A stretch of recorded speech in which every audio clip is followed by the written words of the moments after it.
Recent খবর। তো আমরা আসলে সত্যি কনফিউজড।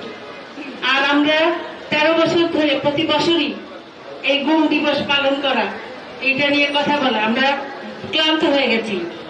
আমরা চাই না যে ভবিষ্যতে যেন আমাদের এরকম একটি দিবস আবার পালন করতে হয়।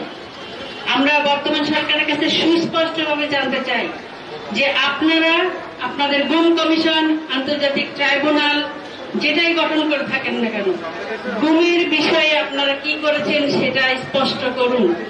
আপনারা গুমের যে আন্তর্জাতিক আইন আছে সেই আইনের আদলে বাংলাদেশের আইন সংশোধন করে সেই আইনের মাধ্যমে এই যে যারা গুম হয়েছে ইলিয়াস আলী এবং আরো যারা গুম হয়েছে সবার পরিণতি কি, তাদের অবস্থান কি, তাদের সাথে কারা কারা সুনির্দিষ্টভাবে জড়িত ছিল, তারা কোথায় আছে, তাদেরকে আইনের আওতায় এনে তাদের প্রতি বিচারের ব্যবস্থা করা, সুস্পষ্ট বিচারের ব্যবস্থা করা এবং ইলিয়াস আলীর স্পষ্ট অবস্থান জানানো, এটা সরকারের দায়িত্ব।